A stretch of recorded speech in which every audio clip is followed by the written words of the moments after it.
जय बोलो देवादिदेव खजराज श्री भगवान महावीर स्वामी की जय जय जय। अहिंसा परमो धर्म की जय जय जय। परम पूज आचार्य गुरुवर श्री विद्यासागर जी महाराज की जय जय जय। परम पूज्य महामनामणिराज प्रभा सागर जी महाराज की, परम पूज्य संधान सागर जी महाराज की, मनोक मुनि संघ की।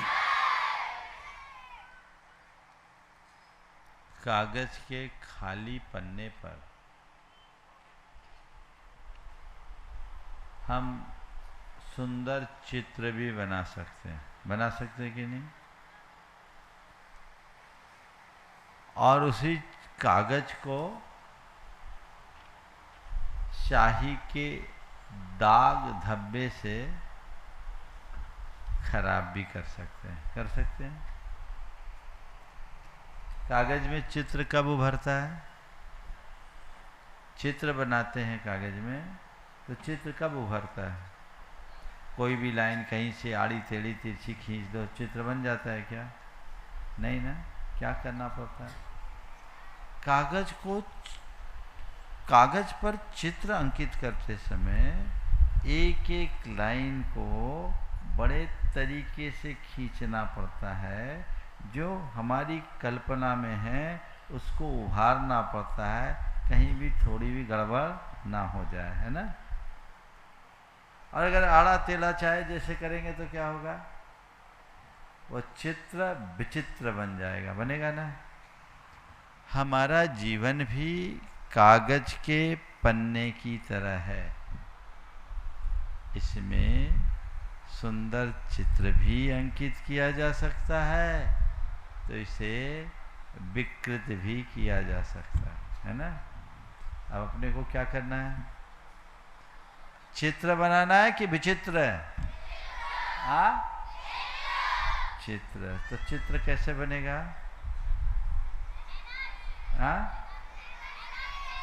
केवल मेहनत से नहीं बेटा, केवल मेहनत से नहीं, सच्चे मेहनत से, सही मेहनत से। समझ गए? है ना।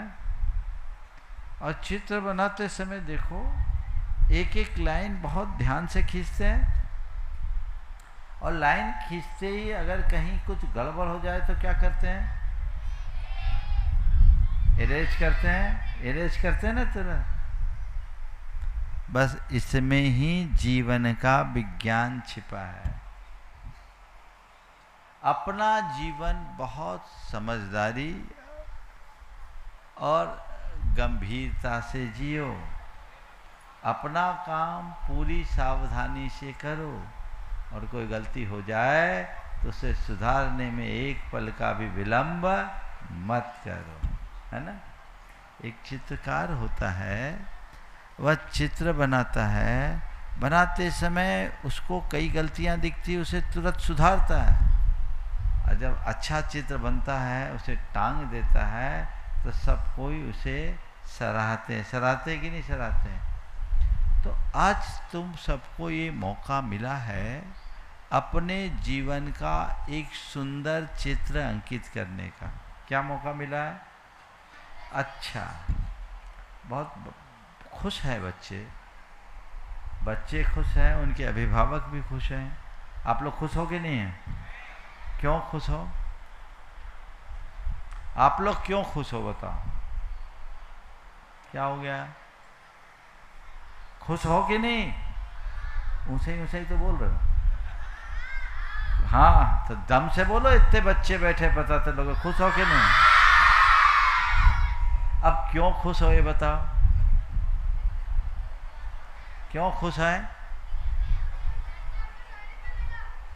हमारा सानिध्य मिला कि श्री विद्या प्रमाण गुरुकुलम में प्रवेश मिल गया, है ना। क्यों खुश है आप लोग? क्यों खुश हैं? गुरुकुलम में प्रवेश मिला, है ना। इसको अपना भाग्य समझते हो कि नहीं? बताओ 1462 में कितने बच्चे आए? 180। मतलब क्या हुआ? 7 पर 1 7 बल्कि 8 पर 1, है ना? तो आप लोग भाग्यशाली हो ना, हाँ? तो चलो किसी को अच्छा चांस मिले और उस चांस का फायदा उठाए तब तो अच्छा है।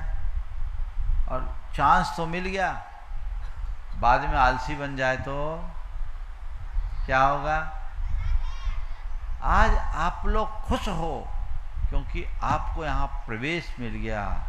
आपके माँ बाप तब खुश होंगे जब आप यहाँ से प्रवेश करने के बाद कुछ अच्छा करोगे, और हमें खुशी तब होगी जब आप अच्छा बनोगे।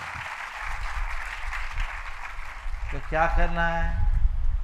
आपको यहाँ प्रवेश मिला, पूरा मैनेजमेंट आप लोगों की सेवा में लगा है। पता है पिछले 2 महीने से ये लोग है ना अपना सारा काम धाम छोड़ करके आपकी व्यवस्था में लगे, केवल इस भाव से कि महाराज जी ने एक भावना रखी है, गुरुकुलम की स्थापना की, हम लोगों को अच्छे से अच्छा करना है।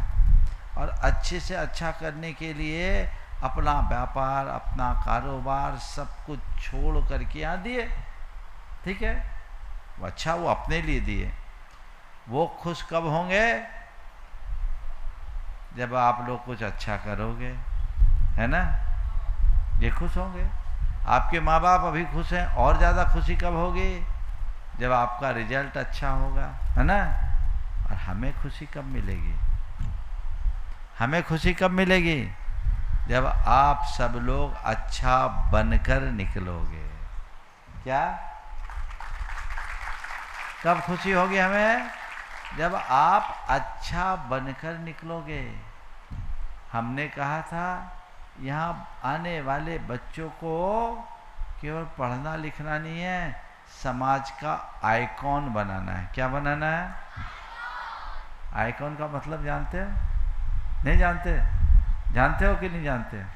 हाँ, बोलो क्या होता है आइकॉन का मतलब? कौन जानता? हाथ उठाओ, कोई बच्चा उठाएगा। हाँ, आप लोग मोबाइल देखते, बहुत सारे आइकॉन होते हैं ना। आइकॉन का मतलब कौन बताएगा? बताओ, किसी को पता है? बच्चों में? हाँ बोलो, दे उसके पास माइक दो तो थोड़ा।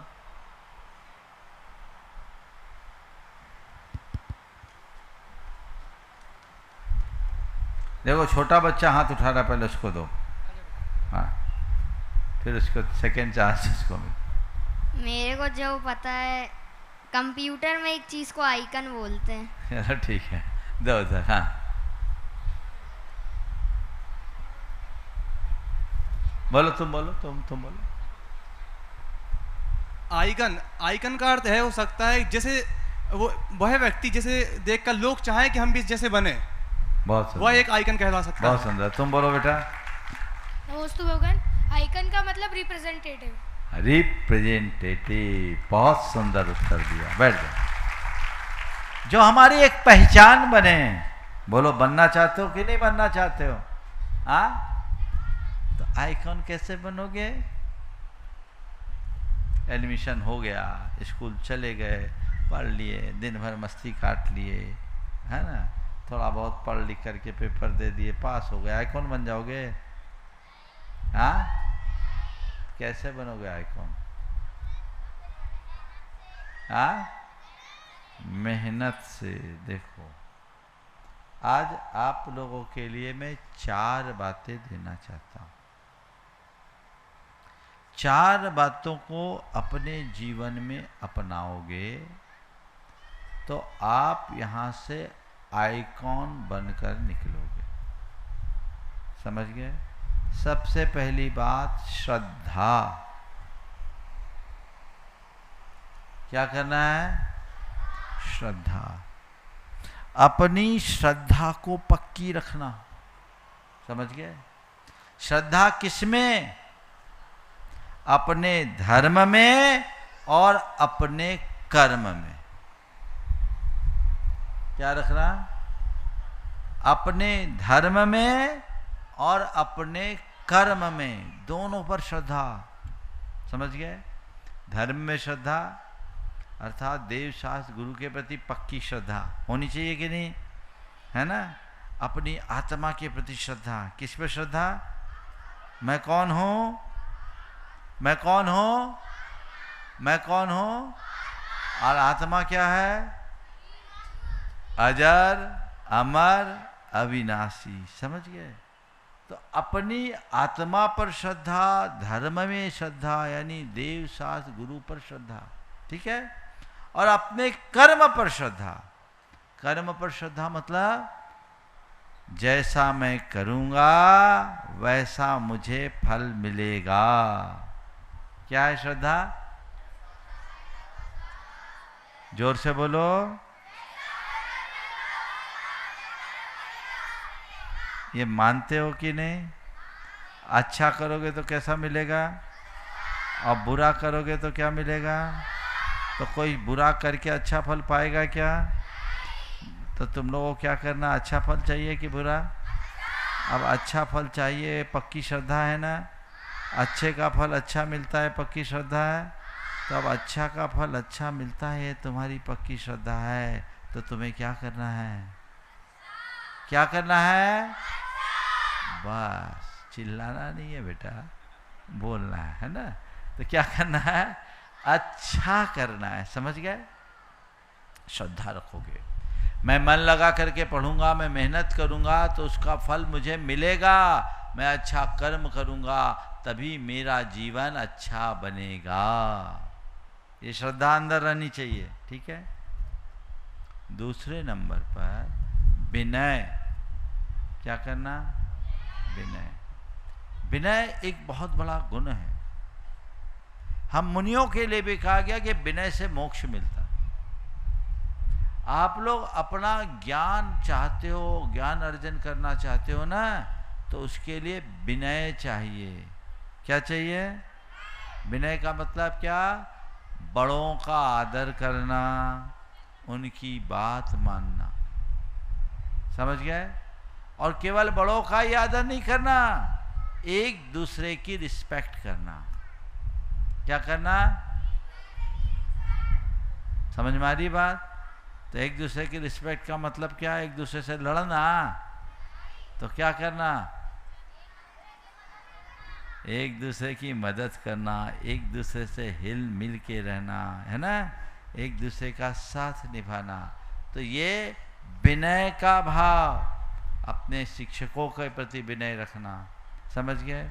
जो आपकी पूरी देख रेख करेंगे, जो आपकी पूरा ख्याल रखेंगे, चाहे जिनको आप वार्डन बोलते हैं, है ना, है वो अधीक्षक, चाहे आपके शिक्षक हैं, चाहे गुरुकुलम के ट्रस्ट को देखने वाले पदाधिकारीगण हैं, बड़े कोई भी है, उनका पूर्ण विनय और बहुमान करना, अपने साथ साथ के बच्चों का भी रिस्पेक्ट रखना। ठीक है?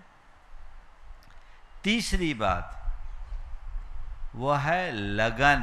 क्या है लगन का मतलब? जानते हो लगन क्या मतलब क्या होता है? बोलो।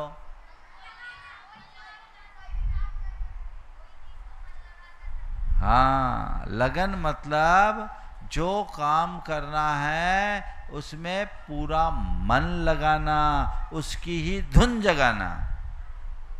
समझ गए? तो यहाँ तुम लोग काय की लगन है? पढ़ने की कि खेलने की? हाँ, दोनों। हाँ ठीक है, बिल्कुल सही बात बोली। खेलने के लिए बहुत बड़ा मैदान है यहाँ, है ना, पर खेलना भी है, पर खेलने में ज़्यादा लगन रखना है कि पढ़ने में? हाँ, तो लगन से पढ़ो। जो तुम्हारा ध्येय है, यदि उसकी धुन नहीं तो कभी नहीं पाओगे। समझ गए? खूब लगन से लीन होकर डूब कर अपना काम करो। समझ गए? तो जीवन आगे बढ़ेगा। तो लगन लगे, और कोई मतलब नहीं। अब आ गए हम, कभी माँ की याद आ रही है, कभी पिताजी की याद आ रही, कभी घर की याद आ रही, तो क्या करोगे? बोलो। अपने आप को किसी चीज में बिजी कर लूंगा। बहुत अच्छा जवाब दिया है। किसी से पूछ के आया बेटा कि अपने मन से दे रहा है जवाब?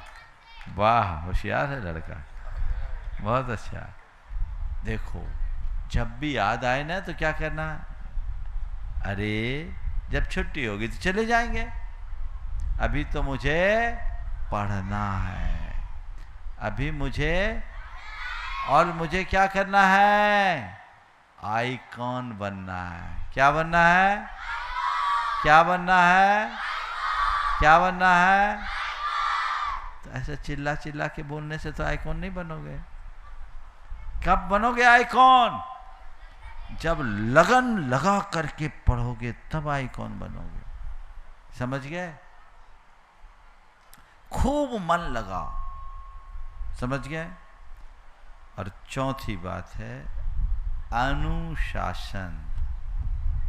क्या है? अनुशासन, डिसिप्लिन।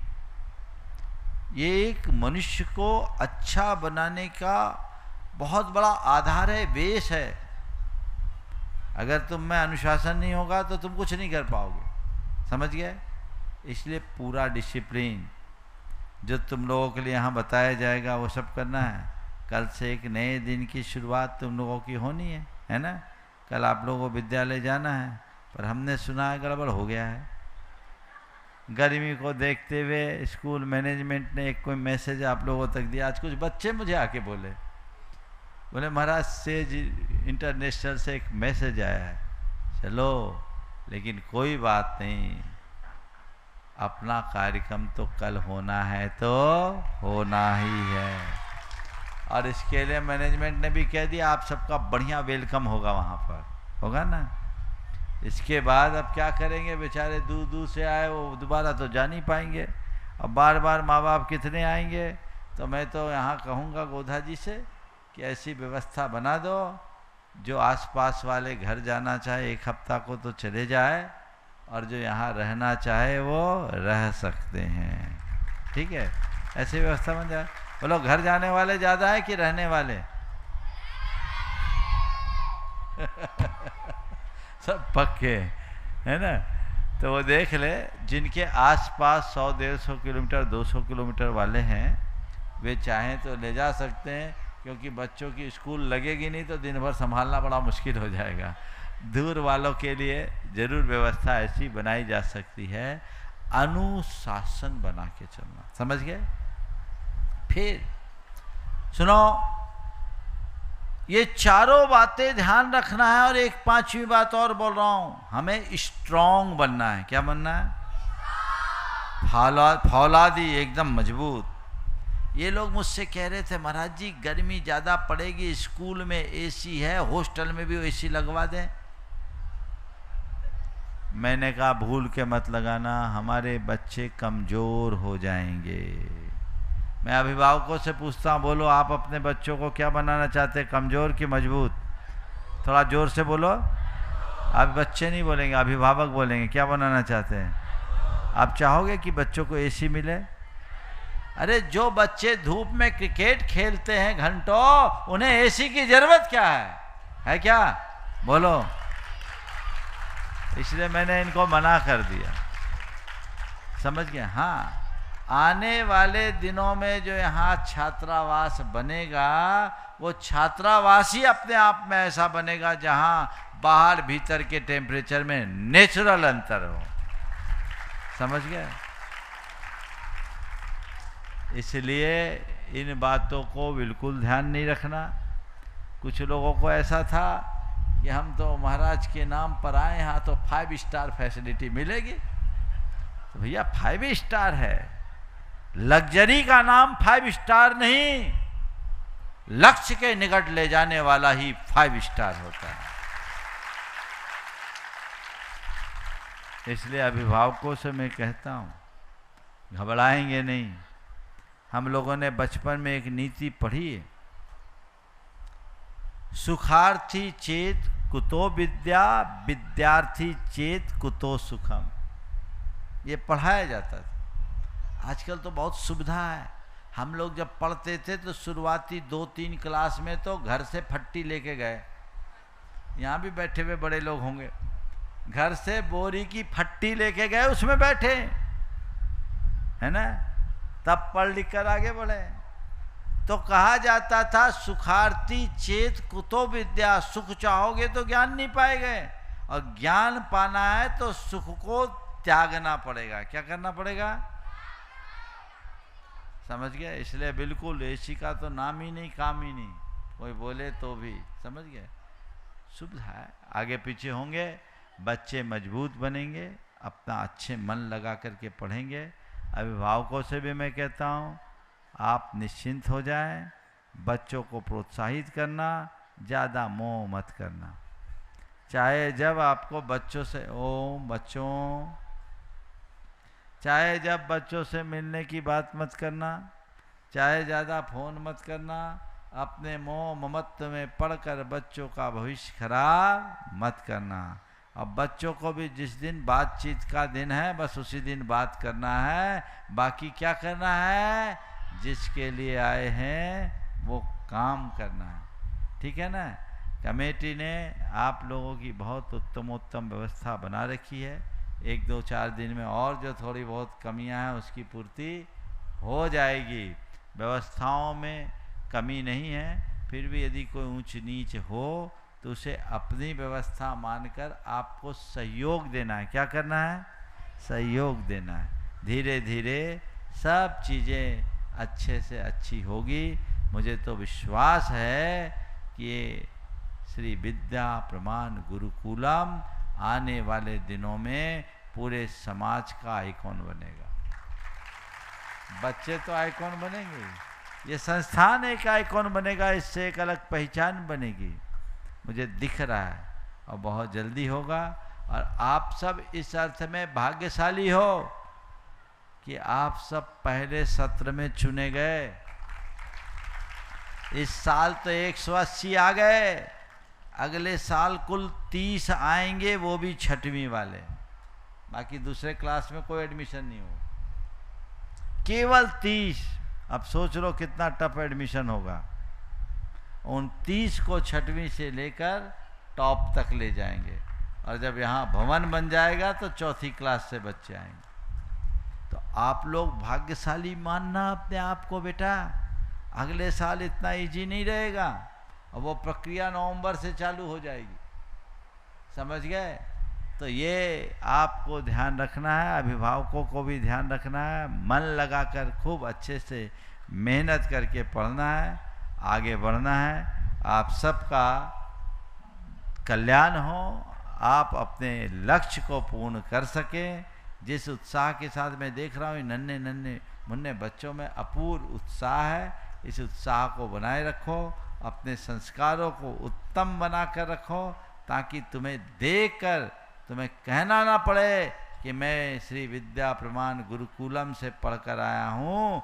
तुम्हें देखकर लोग समझ जाए, अरे ये तो विद्या प्रमाण गुरुकुलम का प्रोडक्ट है ना? ये दिखना चाहिए ना? तो ऐसा आप सब करेंगे। इसी भाव के साथ सभी को बहुत बहुत आशीर्वाद। हाँ, कल प्रातःकाल समय बचाना है। खैर अब तो समय का कोई मार्जिन नहीं है, सवेरे तुरंत के तुरंत भरवाएंगे। अब तो एक सुविधा हो गई ना, इनका टेंशन खत्म हो गया। अब तो आराम से कार्यक्रम होगा। 7 के 7:30 भी बज जाएंगे तो चलेगा। 5:20 पर कल हम सभी बच्चों को, कल का दिन बहुत अच्छा दिन है, एक संकल्प दिलाएंगे, समझ गए? वो 7 संकल्प है, ये सब बच्चे उन संकल्प पत्रों को भरेंगे। आपके ये संकल्प आपकी फाइल में लगेगी, जो आपके जीवन के लिए एक बहुत बड़ी प्रेरणा बनेगी, समझ गए?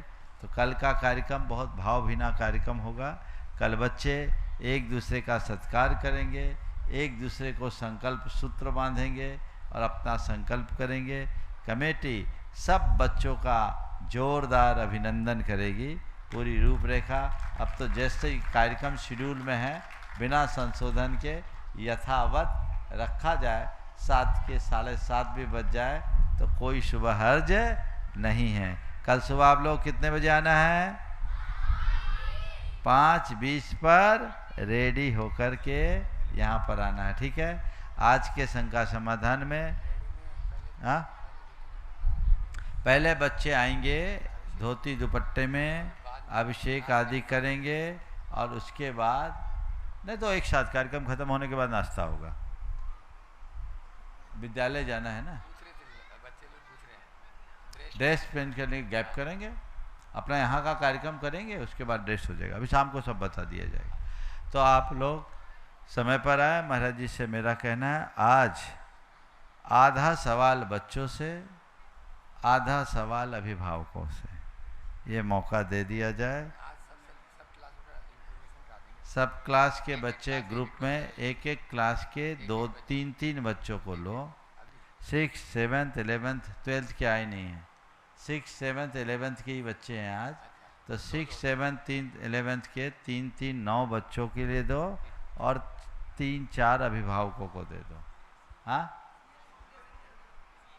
सीए वाले आए हैं क्या? सीए फाउंडेशन वाले बच्चे आए?